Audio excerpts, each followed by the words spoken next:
Hello friends, welcome to Crack Nets step towards free education for all.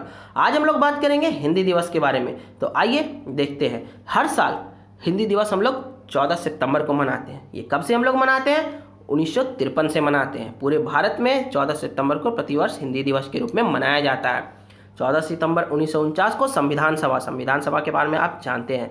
संविधान सभा ने एक मत में निर्णय लिया कि हिंदी को हम भारत की राजभाषा मानेंगे। उसके बाद से हम लोग हर साल मनाते हैं हिंदी दिवस।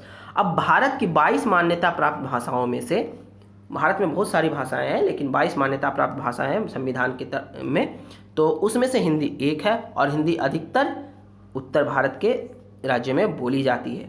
राजस्थान, उत्तर प्रदेश, हरियाणा, दिल्ली, बिहार, झारखंड, छत्तीसगढ़, मध्य प्रदेश। ऐसा नहीं है कि दक्षिण भारत में लोग हिंदी बोलते और नहीं समझते हैं, वहाँ भी लोग हिंदी बोलते और समझते हैं, लेकिन ज़्यादातर प्रयोग हम लोग उत्तर भारत के लोग ही करते हैं। हिंदी का इतिहास हम लोग कुछ जानने की कोशिश करते हैं। हिंदी को राज्यभाषा और राष्ट्रभाषा बनाने के क्रम में क्या क्या योगदान रहा है किसका। 1918 में गांधी जी ने हिंदी साहित्य सम्मेलन में बोला था कि हिंदी जनमानस की भाषा है, मतलब कि आम लोगों की भाषा है। और 1949 के स्वतंत्रता संग्राम में भाषा के प्रश्न पे 14 सितंबर 1949 को काफ़ी विचार विमर्श के बाद, देखिए आपके पास ये एक इंपॉर्टेंट पॉइंट ये है, विचार विमर्श के बाद ये बोला गया कि हिंदी हमारी राज्य भाषा होगी। इसमें देखिए ये बहुत ही इंपॉर्टेंट पॉइंट है, इसको याद करना है। 17 संविधान के भाग 17 अध्याय अनुच्छेद 343, ठीक है, 343(1) में ये वर्णित है कि संघ की राष्ट्रभाषा हिंदी और देवनागरी लिपि में होगी। ठीक है, लिपि कौन सी होगी? देवनागरी होगी। अब देखिए इसमें अंकों का प्रयोग जो हम लोग करेंगे वो हिंदी का शब्द नहीं होगा। जैसे कि देखिए हिंदी में हम लोग 3 ऐसे लिखते हैं या 6 ऐसे लिखते हैं, तो 6 ऐसे लिखते हैं, तो इनका प्रयोग ना होगा। जो हम लोग अंग्रेजी के शब्द का प्रयोग करते हैं जैसे 6, 3 और 4, तो ये सारे ही होंगे। और 14 सितंबर को हिंदी दिवस इसलिए भी मनाते हैं कि हिंदी के बहुत बड़े साहित्यकार व्यवहार राजेंद्र सिन्हा का उस दिन जन्मदिन था, 50वां जन्मदिन था। उनके सम्मान में हम लोग इसको, हिंदी भाषा को इसी दिन मनाते हैं हम लोग। ठीक है, यहाँ तक समझ गए आप लोग। आगे हम लोग देखते हैं। देखिए इसको हिंदी भाषा के रूप में चुना गया, लेकिन काफ़ी इसका ऐसा हुआ कि कुछ लोगों ने इसका विरोध भी किया। जैसा कि आपको पता है कि हमारा दक्षिणी भारत है, यहाँ के लोग जो हिंदी को कम बोलते हैं या हिंदी को नहीं समझते हैं, तो उन लोगों ने विरोध किया। उसके वजह से हमें राजभाषा का दर्जा अंग्रेजी को भी देना पड़ा। इसका मतलब कि हिंदी और अंग्रेजी दोनों हमारे राजभाषा है। समझ में आई बातें? उसके बाद हम लोग आगे देखते हैं। अब हर साल 14 सितंबर के दिन विद्यालयों में, विश्वविद्यालयों में कार्यक्रम आयोजित किए जाते हैं, जिसमें हिंदी निबंध लेखन, वाद विवाद, काव्य गोष्ठी, विचार गोष्ठी, प्रतियोगिताएं, बहुत तरह की काव्य सम्मेलन, पुरस्कार तो इन सब से हम हिंदी को एक मजबूत आधार देते हैं और हिंदी भाषा को हम लोग आगे बढ़ाने में एक कार्यक्रम करते हैं। उसके बाद देखिए इसमें कुछ पुरस्कार भी मिलते हैं। राष्ट्रभाषा कृति पुरस्कार और 2 पुरस्कार है, एक राष्ट्रभाषा गौरव पुरस्कार। तो ये पुरस्कार मिलता है, देखिए पहला राष्ट्रभाषा गौरव पुरस्कार किसको मिलता है? ये तकनीक और विज्ञान के क्षेत्र में लिखने वाले को, हिंदी में, जैसे कि कोई तकनीक और विज्ञान के क्षेत्र में हिंदी के थ्रू, हिंदी के माध्यम से कोई अगर योगदान देता है तो उसमें तो राष्ट्रभाषा गौरव पुरस्कार उसे मिलता है, जिसमें कुल 13 पुरस्कार होते हैं और 10,000 से लेकर 2,000 तक के इनाम शामिल होते हैं। और उसके बाद राज्य भाषा कृति पुरस्कार, ये किसी विभाग और मंडल में दिया जाता है हिंदी में किए गए श्रेष्ठ कार्यों के बदले। तो आप ये समझ गए, 2 पुरस्कार हो गए, एक राजभाषा गौरव पुरस्कार, एक हो गया राजभाषा कृति पुरस्कार। ये विभाग को दिया जाता है, ये तकनीक और विज्ञान के क्षेत्र में हिंदी के द्वारा, हिंदी के साथ जो योगदान दिया जाता है उसके वजह से ये दिया जाता है। ये दोनों पुरस्कार, इसमें 13 पुरस्कार होता है और इसमें 31 पुरस्कार दिए जाते हैं। यहाँ तक आप समझ गए, ये पुरस्कार की बातें होंगी। अब आगे देखते हैं इसका उद्देश्य क्या है हिंदी दिवस मनाने का।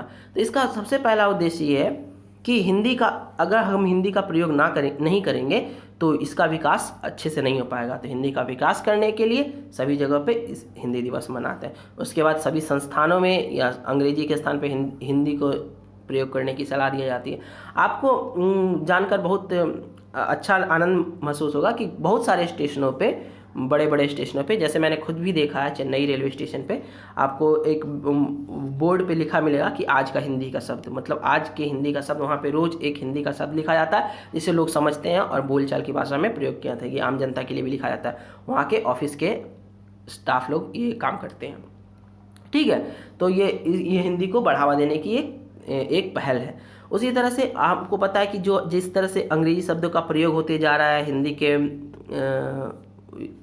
इस्तेमाल में, तो इस वजह से भी हिंदी का नुकसान हो रहा है। कुछ लोगों का तो ये भी कहना है कि हिंदी के अस्तित्व पे भी खतरा आ रहा है। तो और आप देखिए वाराणसी में जो सबसे बड़ी हिंदी की संस्थान है उसकी स्थिति भी आज कुछ खास नहीं है, खराब ही है उसकी स्थिति। तो हम लोग कह सकते हैं कि हिंदी दिवस मनाने का एक उद्देश्य है कि हम एक समर्पित दिन रखें हिंदी के लिए और कोशिश करें कि हिंदी को हम आगे नए आयाम पे लेके जाएं। ठीक है, यहाँ तक आप लोग समझ गए। इसमें यह है कि हिंदी को विलुप्त होने के कगार पर ना पहुँच जाए, उसे बचाना अनिवार्य है। तो ये सब इसका काफ़ी उद्देश्य रहा है हिंदी को बचाने का।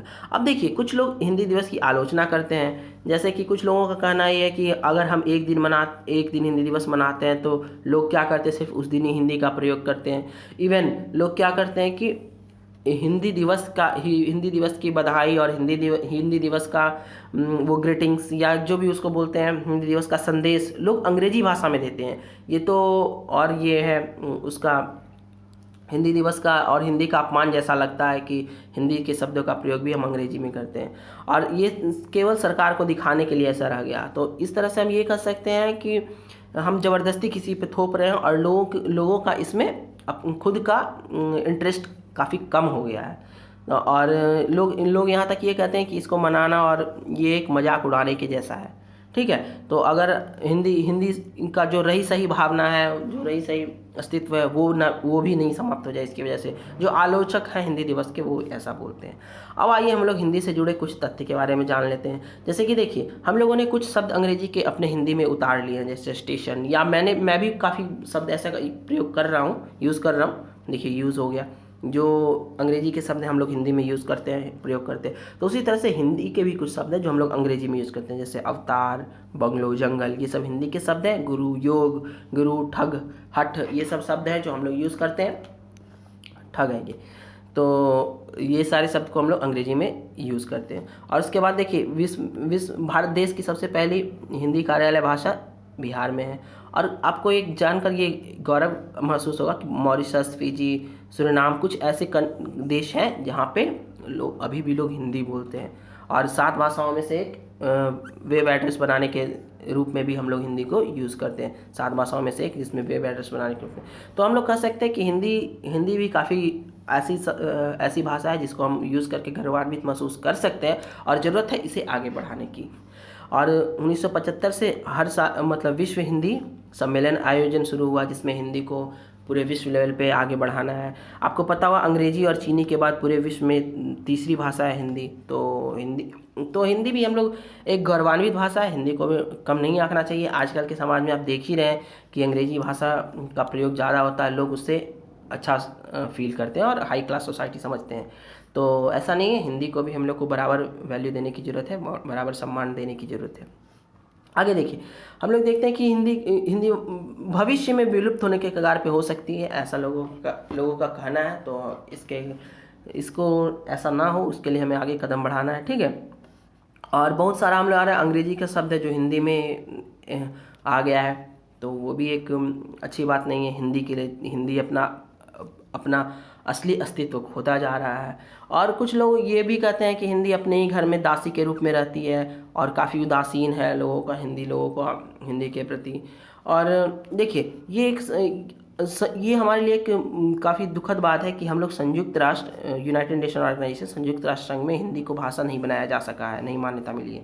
ठीक है, अब जहाँ तक योग की बात है, योग के बारे में तो आपको पता है। योग के बारे में आपको पता है कि जब हमने योग को संयुक्त राष्ट्र संघ में रखा था, पारित करने की कोशिश की थी कि योग भी हम उसको भी कंसिडर कीजिए, तो 177 देशों ने हमें समर्थन दिया था, 177 देशों ने हमें समर्थन दिया था योग के लिए। लेकिन हिंदी के समर्थन के लिए हम 129 देशों का भी समर्थन नहीं जुटा सके हैं। तो ये हिंदी के लिए काफ़ी बुरी बात है। तो हम उम्मीद करते हैं कि आज के बाद से हम लोग हिंदी के शब्दों का ज़्यादा प्रयोग करेंगे। और ऐसा नहीं अंग्रेजी नहीं पढ़ेंगे, अंग्रेजी भी पढ़ेंगे, लेकिन हिंदी के शब्दों का भी प्रयोग करने की कोशिश ज़्यादा करेंगे। ठीक है, तो आपने अपना समय दिया, कीमती समय दिया, उसके लिए बहुत बहुत धन्यवाद। आप प्लीज़ हमारे वीडियो को लाइक कीजिए, शेयर कीजिए एंड सब्सक्राइब कीजिए। और आप हमें इस नंबर पे सपोर्ट कर सकते हैं। आपका कोई भी क्वेश्चन है, कोई भी कमेंट है तो आप हमें यहाँ कर सकते हैं। आपका वैल्यूएबल सजेशन ऑलवेज रिक्वायर्ड। आपका जो भी वैल्यूएबल सजेशन है कृपया आप हमें कमेंट बॉक्स में दीजिए। धन्यवाद अपना कीमती समय देने के लिए।